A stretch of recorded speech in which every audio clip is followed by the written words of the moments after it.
안녕하세요. 바이블 캐스터입니다. 요한복음 15장 18절 이어나가겠습니다. 세상이 너희를 미워하면 이렇게 나옵니다.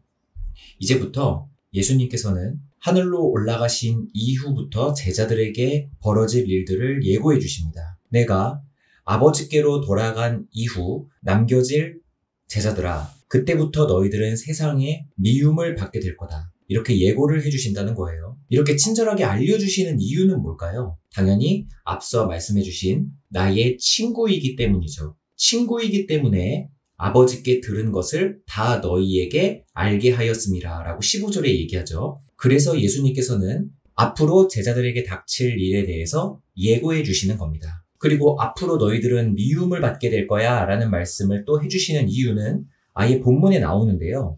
요한복음 16장 1절에 보면요. 내가 이것들을 너희에게 말해주는 건 너희로 실족하지 않게 하려 함이다. 이렇게 말해주십니다. 이 부분에선 다음 시간에 자세히 살펴볼 건데요. 계속하겠습니다. 18절이요. 세상이 너희를 미워하면 너희들은 생각해라. 너희보다 먼저 나를 미워했다라는 것을 이렇게 말씀하세요. 근데 이 말은 중의적인 의미가 있습니다. 여기 한번 적어볼게요. 첫 번째 중의성은 뭐냐면요. 너희들이 세상에게 미움을 받을 때에 그 미움의 이유를 한번 떠올려봐라 라는 뜻이에요. 그 미움의 이유가 예수님께서 미움을 받으셨기 때문에 나도 미움을 받는 거구나 이렇게요. 자기가 미움을 받는 이유를 떠올리라는 거예요. 근데 여기 밑에서도 나오는데요. 그들은 이유 없이 나를 미워하였다 라고 나오죠. 그렇기 때문에 세상이 제자들을 미워하는 이유는 제자들이 세상에게 미움 살만한 일을 해서가 아니라는 겁니다. 바로 예수님께서 아무 이유 없이 미움을 받으셨기 때문에 그 예수님을 따르는 제자들도 아무 이유 없이 미움을 받게 된다라는 그 이유, 그거를 떠올리라는 거죠. 두 번째 중의성은 뭐냐면요. 세상이 너희를 미워할 때, 그 미움을 느낄 때 예수님의 고난을 떠올려라 라는 의미도 될 수 있어요. 그러니까 세상이 너희를 미워할 때 너희보다 먼저 예수님, 그러니까 나를 미워한 줄을 너희들은 떠올려라. 그것을 묵상해라. 쉽게 표현하면 그리스도의 고난이 누구 때문이었는가를 생각해 보라는 거죠.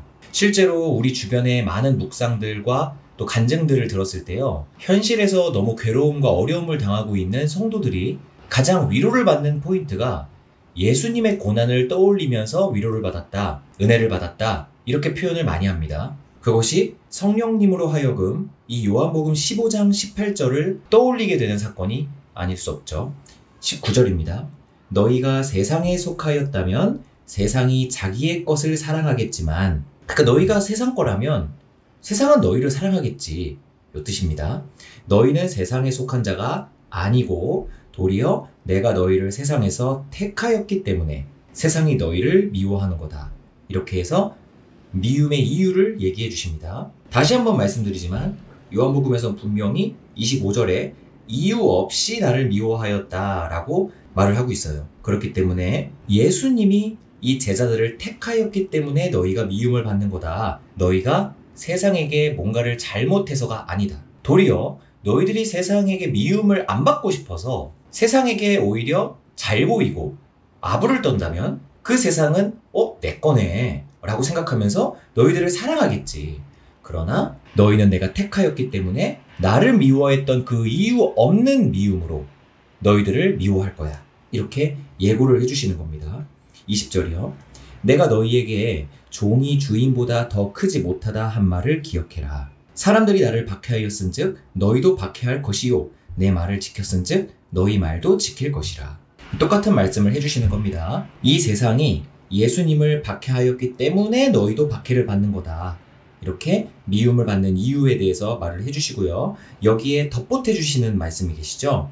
바로 예수님의 말을 지켰던 사람들은 너희의 말도 지킬 것이다. 이렇게 첨언을 해주십니다. 그래서 예수님을 따르는 그 예수님의 택하신 백성들은요. 오늘날에도 예수님의 제자들의 말씀을 따름으로써 예수님을 따르고 있다는 것을 증명해냅니다. 그러니까 쉽게 얘기하자면 경건한 목사님께서 예수님의 성경 말씀을 대언하고 성도들을 가르치고 지도할 때 네가 뭔데 나한테 그런 소리를 해? 예수님이 직접 와서 말하라 그래. 이런 식의 발상은 나올 수가 없다라는 거예요. 네가 무슨 예수야? 네가 무슨 권위로 나한테 이래라 저래라 하는 거야? 이런 말을 할 수가 없다라는 겁니다. 예수님을 따르는 백성들은요, 예수님의 제자들의 말도 따르게 되어 있다라는 거예요. 그리고 21절이요. 여기서 대조가 나오죠. 그러나 사람들이 내 이름으로 말미암아 이 모든 일을 너희에게 하리니, 여기서 이 모든 일은 미움입니다. 박해입니다. 이 미움과 박해를 왜 한다고요? 예수님의 이름 때문에요. 사람들이 예수님의 이름 때문에 미움과 박해를 너희 제자들에게도 하리니, 이거는 하나님을 알지 못하기 때문이다. 22절이요. 내가 와서 그들에게 말하지 아니하였더라면, 여기서 와서 라는 말이 성육신을 말씀하시죠. 세상에 오신 사건이요. 죄가 없었으려니와 지금은 그 죄를 핑계할 수 없느니라. 이렇게 말씀을 하십니다. 근데 사실 이 말씀을 고지고대로 들으면 안 됩니다. 이 부분은 있을 수 없는 사건을 가정으로 바탕에 두고 하려는 말씀을 강조하시려는 일종의 강조법의 유형인데요. 절대 일어나지 않을 일을 가정에 두는 강조법은 우리가 평소에도 자주 쓰는 강조법입니다. 쉽게 예를 한번 들어볼까요? 내 손에 장을 지진다 정도가 되겠네요. 야, 이 일이 일어나면 내 손에 장을 지진다. 이렇게 강조를 합니다. 내 손에 장을 지진다라는 말은 내 손을 뜨거운 불 속에다가 넣고 지져버린다라는 뜻이거든요. 근데 진짜 손을 뜨거운 곳에 집어넣고 장을 지진다라는 의미인가요? 그 의미가 아니죠. 일어날 수가 없는 일이죠. 그럼 이 표현은 뭐냐 하면 강조요법이 되는 겁니다. 예수님도 이 말씀을 하시는 것이 그런 맥락입니다. 예수님의 성육신, 그리고 그들에게 죄를 선포하는 그 일을 하지 아니하였더라면 이라는 이 말은 있을 수가 없는 일입니다. 예수님은 이미 이 일을 하셨고요. 그리고 또 이 일은 태초부터 정해져 있었던 일이에요. 그렇기 때문에 죄가 없었으려니와 라는 말은 성립이 될 수가 없는 말인 거죠. 그럼 이 표현을 왜 하시는 걸까요? 도대체 어떤 걸 강조하시려는 걸까요? 그것은 예수님을 거부하고 예수님을 박해하는 그 죄에 비할 때에는 인간들이 짓는 도둑질이라든지 간음이라든지 이러한 죄는 아주 사사로운 죄다라는 것을 말씀하시는 겁니다. 이 말은 그럼 간음해도 되겠네, 도둑질해도 되겠네, 이런 뜻이 아니죠.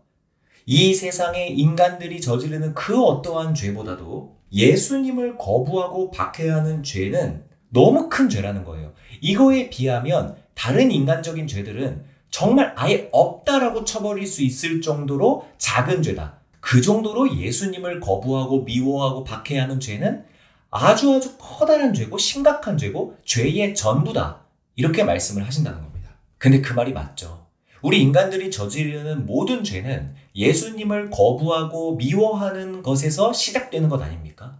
예수님을 거부하고 미워하지 않는다면 인간들은 그러한 죄를 저지를 리가 없잖아요. 그렇기 때문에 이 말은 정확한 팩트이자 있을 수 없는 일을 가정해 둔 강조요법이다라고 말씀을 드리는 겁니다. 그 죄를 절대 핑계할 수가 없다라는 것이죠. 23절입니다. 나를 미워하는 자는 또 내 아버지를 미워하는 거다. 내가 아무도 못한 일을 그들 중에서 하지 아니하였더라면 그들에게 죄가 없었으려니와 말씀하십니다. 똑같은 겁니다. 여기에서 22절에 나오는 죄가 없었으려니와와 또 죄가 없었으려니와, 이 부분이 똑같은 대꼬를 이루고 있는 장면이에요. 그럼 내가 아무도 못한 일을 그들 중에서 한다라는 건 뭘까요? 이것은 구약의 선지자들과의 차별성을 말씀해 주시는 겁니다. 구약의 선지자들은요, 엄청난 기적들과 이적들을 많이 보였어요. 엘리야, 엘리사는 이루 말할 것도 없고 다니엘도 마찬가지겠죠. 그런데 그들은요, 아무리 큰 기적들을 보여줬어도 그 기적들이 사람들의 죄를 사하여주는 능력은 없었습니다. 인간의 죄의 문제를 해결해주는 기적은 아니었던 거예요. 하지만 예수님께서는 어떤 기적을 베푸셨느냐? 엄청나게 많은 기적들을 베푸셨지만 당시 유대인들이 너가 하나님의 아들이라는 것을 증명해보아라 라고 했을 때 내가 너희들에게 보여줄 수 있는 건 요나의 표적밖에는 없다. 이렇게 말씀을 하셨어요. 그 요나의 표적은 십자가에 못 박혀 돌아가시고 3일 만에 부활하시는 그 사건을 의미하는 거거든요. 그것이 바로 24절에 내가 아무도 못한 일을 그들 중에서 하였다라는 것이 되는 겁니다. 그게 아무도 못한 일이에요. 근데 예수님은 곧 있으시면 이제 그 표적들을 행하여 주시겠죠. 그렇기 때문에 그들에게 죄가 없을 수가 없게 되는 겁니다. 그리고 지금은 그들이 나와 내 아버지를 보았고 또 미워하였도다. 이렇게 말씀을 합니다. 그러니까 죄가 없을 수가 없다. 그럴 가능성은 없는 겁니다. 하지만 이 말씀을 하신 이유는 인간적 모든 죄보다 예수님을 박해하고 미워하는 죄가 비교할 수 없을 정도로 크고 전부 다 그게 이렇게 표현하시는 거예요. 25절 그러나 이는 그들의 율법에 기록된 바 그들이 이유 없이 나를 미워하였다 한 말을 응하게 하려 함이라. 이것은 엄청난 신적 섭리에 대해서 선포하시는 부분입니다. 다시 한번 말씀드리지만 예수님은 세상에 미움을 사신 일을 하신 적이 없으십니다. 그렇기 때문에 그들이 예수를 미워하는 건 아버지를 미워하기 때문이에요. 이유 없이도 본성적인 미움을 갖고 있다는 것을 선포하시는 거고요. 그리고 구약 성경에 이유 없이 예수님을 미워할 거다라는 말을 응하게 하려는 그 섭리라는 겁니다. 이렇게 인간의 미움 역시도요, 계획의 성취에 불과합니다. 인간들의 미움조차도 우리 인간들은 자유롭지가 않다는 거예요. 이들이 예수님을 미워하고 심지어는 제자들을 미워하고 오늘날 2021년에 살아가는 우리 성도들을 미워하는 이 세상도 결국은요, 예수님과 우리들을 미워하면 미워할수록 예수님은 하나님의 아들이시다라는 것을 더욱더 강력하게 선포하고 있는 역설이 되어버리는 거예요. 다시 한번 말씀드리겠습니다. 이 당시 유대인들이 예수님을 미워하고 죽이기까지 박해하는 그 모습이요, 강력하게 드러나면 드러날수록 예수님은 하나님의 아들이셨다라는 것이 선포가 되어져 버리는 겁니다. 또요, 오늘날 이 세상이 참된 성도와 교회를 미워하고 박해하고 못살게 굴수록 하나님의 말씀이 진실이라는 것, 진리라는 것이 오히려 이 악한 사람들에 의해서 더 강력하고 진하게 선포되어지고 있는 것밖에 안 된다는 거예요. 얼마나 이게 기독교의 역설입니까? 우리가 미움을 받을수록 우리들은 하나님의 사랑을 받고 있다는 것을 증명한다는 거예요. 우리들이 박해를 받을수록 우리들은 예수 그리스도의 제자다라는 것이 더 강력하게 증명이 된다는 겁니다. 여러분 오해하시면 안 됩니다. 우리들이 세상에 미움 살 만한 짓을 해서 미움을 받는 건 성경적이지 않아요. 미움받을 짓을 하면 세상이 당연히 미워하죠. 그런데 25절에 그들이 이유 없이 나를 미워하였다라는 그 부분은 우리가 세상에게 미움 살 만한 짓을 해서 미움받는 게 아니라 예수님의 선택을 받았기 때문에 미워한다라고 성경은 얘기하고 있다는 겁니다. 이 모든 박해와 미움 역시 전부 다 성경의 말씀이 응하게 되어지는 성취에 불과하다는 점, 우리들에게 큰 힘을 주고 멋진 하나님의 카리스마를 또 보게 되는 것입니다. 26절입니다. 내가 아버지께로부터 너희에게 보낼 보혜사, 곧 아버지께로부터 나오시는 진리의 성령이 오실 때에 그가 나를 증언하실 것이요. 이 부분에서 한 가지 살펴봐야 할 부분이 있습니다. 그것은 이 성령님이 아버지께로부터 온다는 거예요. 아버지께로부터 나온다는 겁니다. 이 성령이요. 그런데 우리가 과거에 성령님을 보내주겠다라고 하셨던 예수님의 말씀이 있으셨어요. 예수님이 제자들을 위로할 때 내가 하늘로 올라가지만 내가 너희들에게 성령을 보내겠다. 이렇게 말씀하셨어요.